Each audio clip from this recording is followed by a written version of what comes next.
Hello guys, welcome back to the show. This is the last game of the Lichess 45-45 game set that I was sent to analyze, and I think that we are finishing on a very high note. I can't wait to get into this game. I've had a look at it before, and man, we will be in for some real treats here. So let's not waste any time and get into the thick of it. A King's Indian defense. Zymish variation. The idea is to solidify this pawn center and develop behind it very comfortably for white. In this position, d5 is a thematic move, primarily because after e6, queen d2, ed, cd, it gives a chance for black to go wrong with knight d7, which is a mistake, or a6, a4, knight d7, which allows knight h3 and then knight f2. It is a very important regrouping motif that white is hoping to get, and that's why this is the most accurate move order. And only after something like a6, a4, a6, a4, rook e8 would white then play knight e2, which would move by move transpose into the game.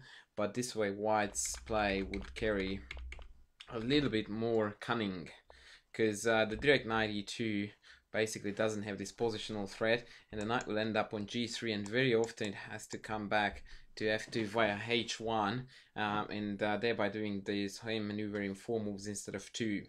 Right, knight c6, d5, knight e5, knight g3. We are following here theory, so I'm going to fly through these moves because there will be a lot of stuff to analyze later on. The idea for black, of course, is, well, two ideas.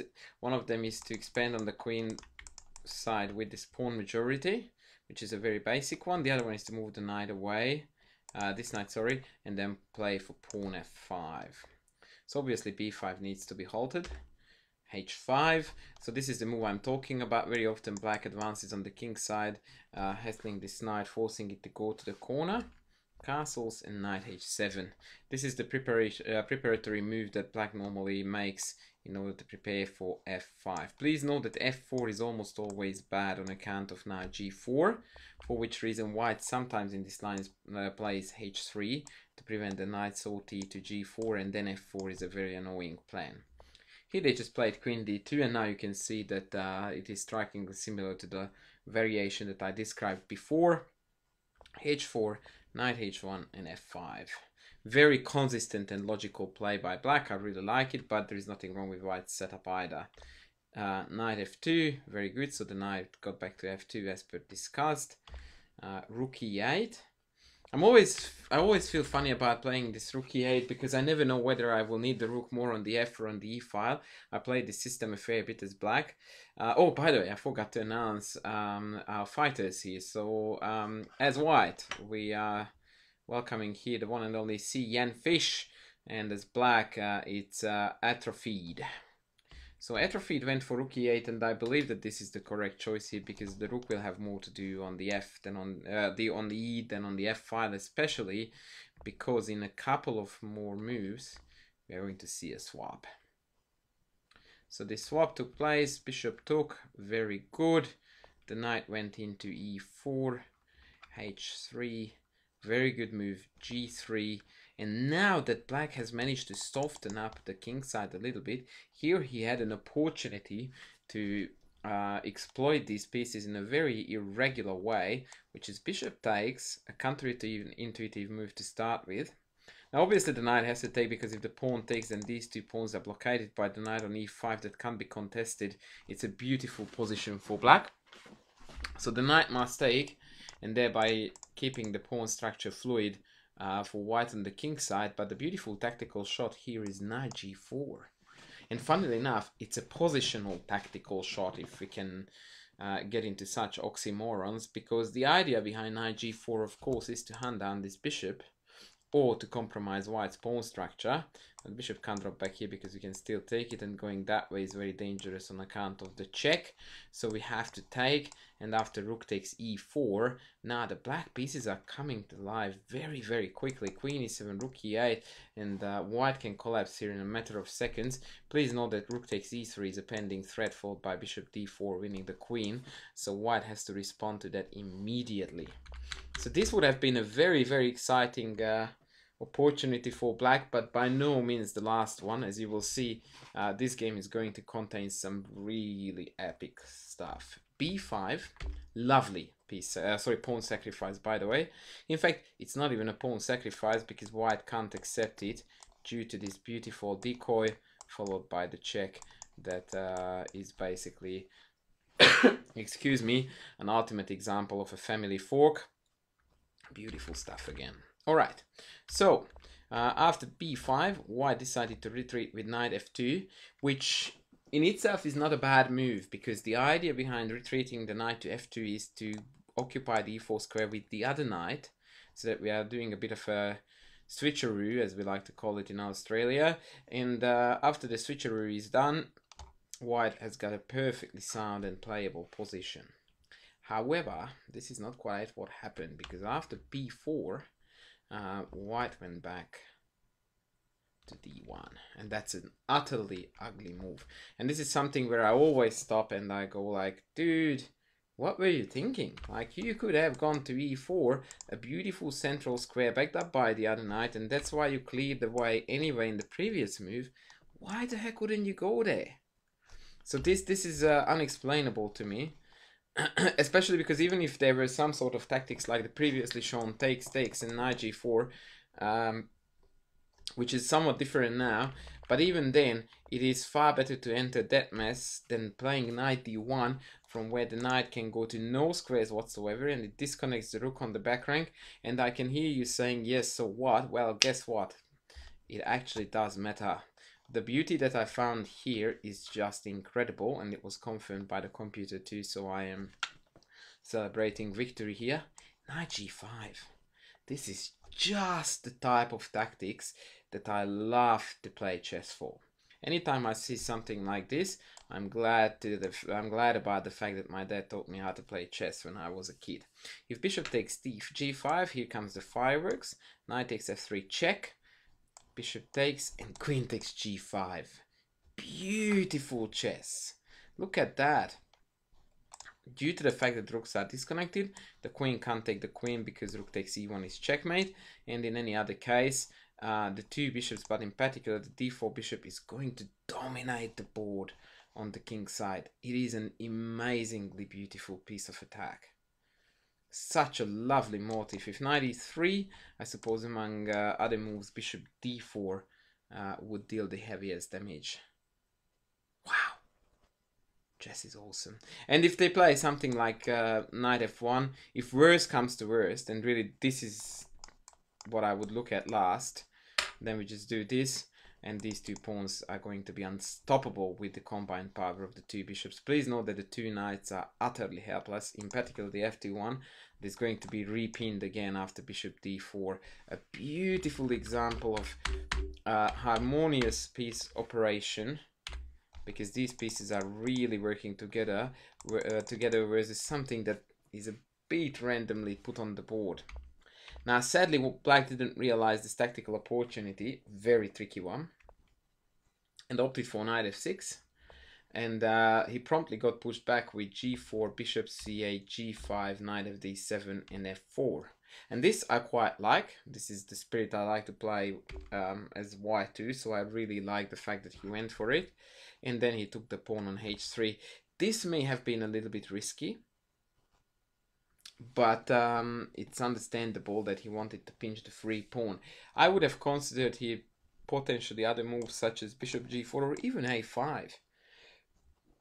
Excuse me, the pawn on d5 is a weakness now because it doesn't have the backup on either end. And so knight b6, bishop b7 is going to be a very realistic pile-up. In fact, it did happen in the game. Knight h3, knight b6. Now the knight is hanging and black is starting to attack the pawn on d5, bishop b7. Very good. Once again, the focus on the center. Bishop f3 and pawn a5. This is a bit timid, but I suppose at this point black realized that knight c4, queen d3, knight e3, knight e3 would bring the queen in, and the knights are now cooperating quite nicely. And yes, we had to ditch the dark squared bishop, and that was a high price to pay, but if we can take the pawn on g6, then it was absolutely well worth it. And so black opted for not going this way, and played a5, against which I don't understand why White didn't play either queen c2 or queen d3 in the same spirit, trying to hack here. He played rook c1. This seems to be a waste of a move, because queen either here or here would have stepped out of this motif anyway, whilst attacking the pawn on g6. Call me crazy. Rook c1, take on a4, queen c2. And now we have got one of our favorite tactical weapons, a double attack. Knight back to b6 and queen takes g6. Good stuff. Knight takes d5. Bishop takes, and that is a mistake. And it looks like an ugly move too, by the way. White wanted to keep this bishop on the board, but what he didn't realize was that he could have come to knight e4. Always the center. See, have a look at the stark contrast. Knight goes to g4. Knight could have gone to e4 instead, from where we are still covering the same crucially important square. Now they can't take. We're also attacking that way, and the other knight can come in now without us making any compromise whatsoever. Beautiful chess. The problem with bishop d5, knight g4 is that now the bishop is going to be a very important piece of the defense, especially looking back there, and after, or coming down on this diagonal and hitting the queen here, in just in general, it's an extra piece that operates on these two squares that would never ever have happened had White played knight e4 first. And after takes, knight takes, or first knight f6 check, either way is fine. Black is in a heap of trouble, actually. Nah, okay, never mind. I would probably just go for take. Because now we have got the extra knight f5 as well as knight f6. All of the white pieces are in the attack. Picture perfect. Picture perfect attack. Instead we opted for this. That was ugly and sad. Bishop e4, f5. Excellent play. Please note that on knight f6 we have queen takes. Lovely motif. f5, knight e5. Very, very crazy chess here. I mean, goodness me. You look at the board and you can't tell who is attacking and who is defending here. Really, really cool stuff. And here White should have played the other chook.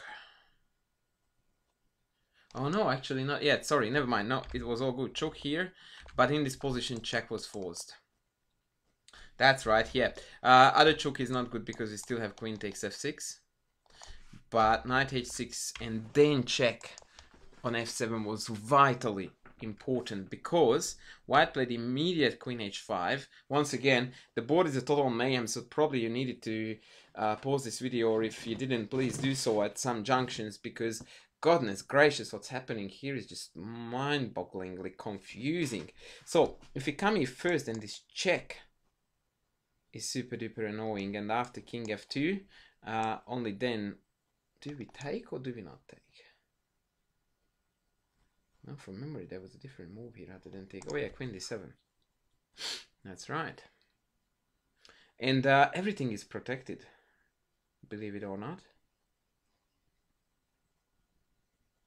And it is in stark contrast with the game where White played queen h5. Sorry, it's in stark contrast with this one, where I will have enough time to get rid of with this check threat. So, queen back, and White took it. Yeah, that's a pity. Takes, g6. And now, slowly but surely, White loses the grip on this attack. Bishop f4, bishop takes f5, bishop takes e5, pawn e5, and knight e3 would have kept up the momentum, and White's attack is still happening, and his pieces are coming out again very nicely. Instead, we play g6, and after queen d7, or even more importantly, actually I think this is the moment when knight f3 would have been the decisive move. Yeah, knight f3 check, king f2, and rook b7. Beauty. And that is in stark contrast with that first, because now White could have, sorry, Black could have played rook here. And now I think the capture is not possible because of check, takes, check, takes, check, chooks. And the queen is gonski. So yeah, and after rook f8 we enter again that line that I showed you before with take and knight e3, when the white pieces still come up very nicely. Rook takes, and rook takes c5, and the position is still a heck of an epic mess. But sadly for white, he didn't have a chance to execute that, because here he played the otherwise more logical looking rook f4, but the problem is that it's not a realistic scenario to imagine that he could deliver a mate here anymore. Black has got far too many ways to defend against it. This is the simplest, and if I was to play rook h4, then this check would shatter the dreams very, very badly. Right, so after bishop takes f5, white opted for the queen swap, but that was tantamount to resignation, because now he's 37 pawns down, and there is no compensation left in the position, and now he gave up because the pawn is unstoppably going to head down for a touchdown. Wow, what an awesome, crazy cool game. So what were the main junctions again in this game? First of all, number one, knight d1 could have been met by this super duper spectacular knight g5 move that shall deserve 75 exclamation marks. Where did my exclamation marks go in my comments? Oh, there we go. No.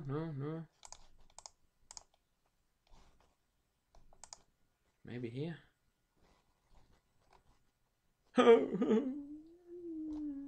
Alright, I will have to re-enter all those variations now, but never mind. So yeah, at this point, boy oh boy, knight g5 would have been an epic move. Yeah, that's it. Okay. Give me 2 exclamation marks, buddy. Bishop takes, knight takes, bishop takes, queen takes. Look at the aggression. Captures, checks, captures. Bang, bang, bang. And an epic backrank mate in the end. Beauty. Absolutely stunningly beautiful chess. Knight f6, g4. And now we got pushed back rather badly. Knight takes, knight b6, knight f2. And now white's position is quite promising. And indeed he should have and could have and needed to play queen d3 to guard this and hit that, and that would have granted a very good position for white here.